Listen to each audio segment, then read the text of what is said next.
చీర కొంగుతో ప్రాణం బలి.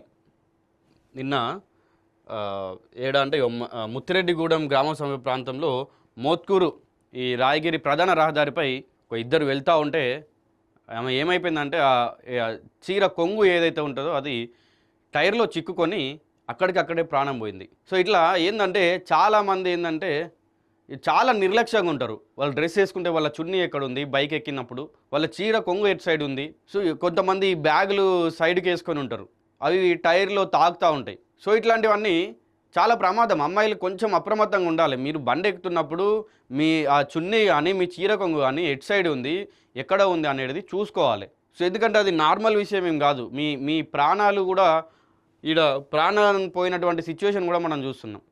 సో ఇది ఫస్ట్ టైం ఏం కాదు ఇట్లా జరగడం అనేది. చాలా సంవత్సరాల నుంచి వెళ్ళి చాలామంది మహిళలు ఏం చేస్తారంటే నిర్లక్ష్యం పాటిస్తారు. ఈ బండెక్కిన తర్వాత అసలు మనం ఏం కట్టుకున్నాం, చీరనా డ్రెస్సా, దాని చున్నీ ఏడుంది, దాని కొంగు ఏడుంది అనేది కనీసం మీరు చూసుకోకపోతే ఎట్లా చెప్పండి.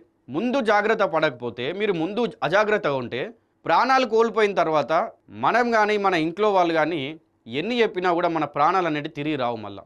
సో మీరు కొంచెం జాగ్రత్తగా ఉండి మీరు ఏ దుస్తులు ధరించాలి అనేది మీరు ఒకసారి చూసుకొని బండి ఎక్కినప్పుడు ఒక నిమిషం జాగ్రత్త తీసుకొని ఆ కొంగుని కొంచెం తీసి మీరు చేయిలో పట్టుకోవడమా లేకుంటే ముందు పెట్టుకోవడమా ఇట్లాంటి చేస్తే ఏంటంటే టైర్లు అవి చిక్కుకోకుండా ఉంటాయి. సో మీ ప్రాణాలు కోల్పోయేంత పరిస్థితికి మాత్రం మీరు తెచ్చుకోకండి.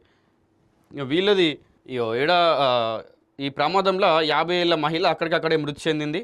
ఇంకా ఎక్కడ వలిగొండ మండలంలో వెల్వర్తి గ్రామానికి చెందిన మహిళ ద్విచక్ర వాహనంపై వెళ్తుండగా తన చీర కొంగు వెనుక చక్రంలో పడి అదుపు తప్పి రోడ్డుపై పడిపోవడంతో తలకు బలంగా గాయాలైనాయి.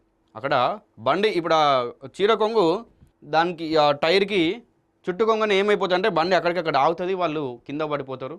సో ఆమెకి పాపం తలకు బలంగా దెబ్బలు తాకినాయి. ఇక స్థానికులు గమనించి వెంటనే ఆమెను ఆసుపత్రికి తరలించగా చికిత్స పొందుతూ ప్రాణాలు కోల్పోయినట్టు వైద్యులు తెలిపారు.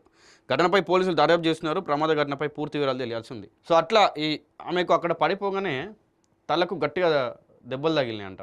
సో తర్వాత అక్కడికక్కడే ప్రాణాలు కోల్పోయింది ఇక్కడ హాస్పిటల్ చికిత్స పొందుతూ. సో ఇట్లాంటి ప్రమాదాలు జరగకుండా చూసుకోండి మీరు.